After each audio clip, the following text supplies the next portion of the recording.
The My Account section of the Your Cause site allows individuals to personalize their experience of the site. Some functions may be optional.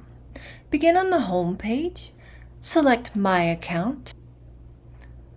You'll begin under information as sent on the HR file, and you'll have the option to edit your account. You can add a preferred name if the one sent on the HR file is not the one you typically use.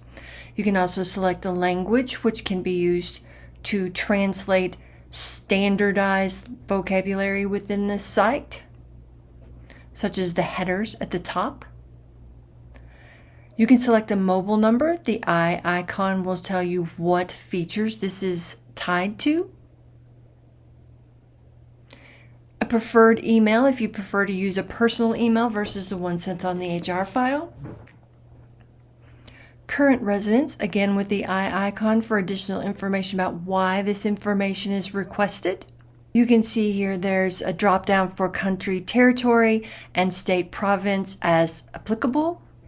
There's also the option to update your profile image. It's a standard choose a file, upload a file setting. Once you've got the settings as you like them, you would click Save. And you'll see that with the success modal that your details are updated. Next, we'll go through Profile Survey. This is an optional function in the site. It allows employers to collect additional information. This has been previously completed, but answers can be changed. Click Complete to finalize. And you'll see a green check mark that says that this task is completed. The next section is also optional. It is causes, and causes are a way of gathering organizations based on their area of focus. You'll see that this tab has a red exclamation point. That's because no selection has been made here. Click on the tile, and when it opens, you'll see a selection of grouped causes here. This selection may vary based on setup by your employer. Make a selection, and you'll see it turns green. And then return to My Account, and you'll see now a green check mark as this task is complete. The next section of this site is Skills, also an optional functionality. You can see here it's a green check mark that it's already been completed. But what this will allow you to do is select some areas of interest. When you click on the tile, you'll see that it will populate a list of high-level area of skills in a general category. Next, you can click the caret on the right to get a drop down of more distinct skills. If you click Add, you'll be asked to select a skill level, and this varies from I want to develop this skill all the way up to Expert. If you've already added a skill but you need to remove it, you can click the X on the right to remove it. The next area is also optional. It is board membership. It allows the employer to collect information available for reporting and or addition to events.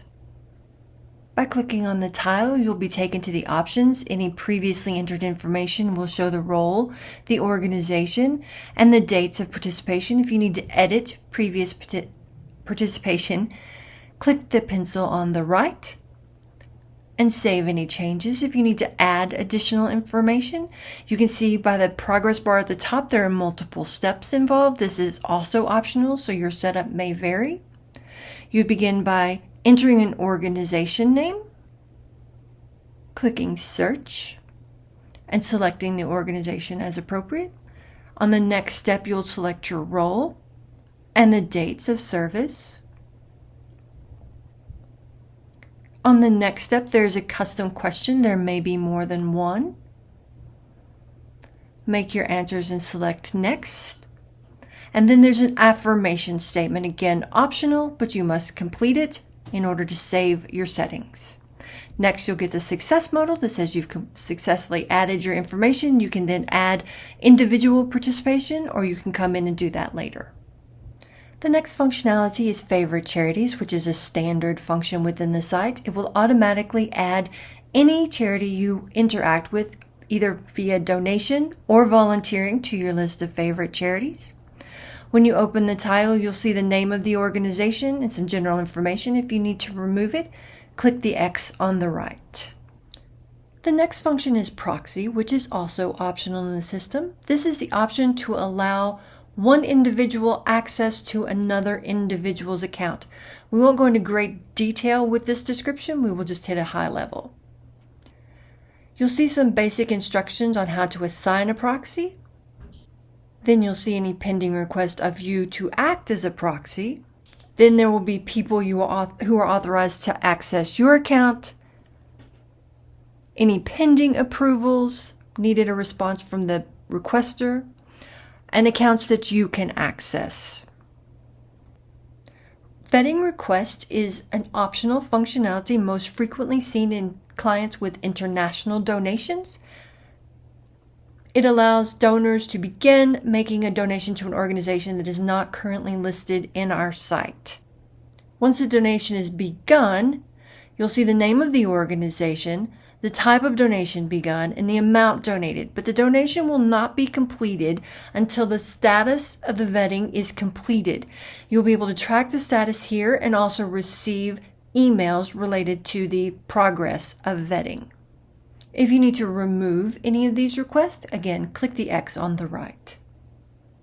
The next functionality is communication settings, which are standard in all sites. However, what is displayed within communication settings will vary based on site settings. Once you click on the tile, you'll see recommendations. These are emails related to volunteering and the selections of skills and causes. This allows promotional emails to be sent to someone to say that you might be interested in this event. The next functionalities are based on group settings within the account. If you click on Edit, then you will see that there are two types of opportunities, both admin and member, depending on where you participate within a group. For each type of setting, there are different emails and a member activity digest, which you can select the distribution frequency of. Similarly, for members, you can see several types of emails and a group activity digest. Additional functionality found on the site is security related. There's a request to delete your data, which will remove your information from the site and send a notification to your employer to remove your information from the HR file. This will also remove all access to the site. The next option is a request for an export of your data. This would be a report of all data points collected within the site. Thank you for reviewing this video about the My Account settings. If you have additional questions, please contact the support account as listed under the Help section.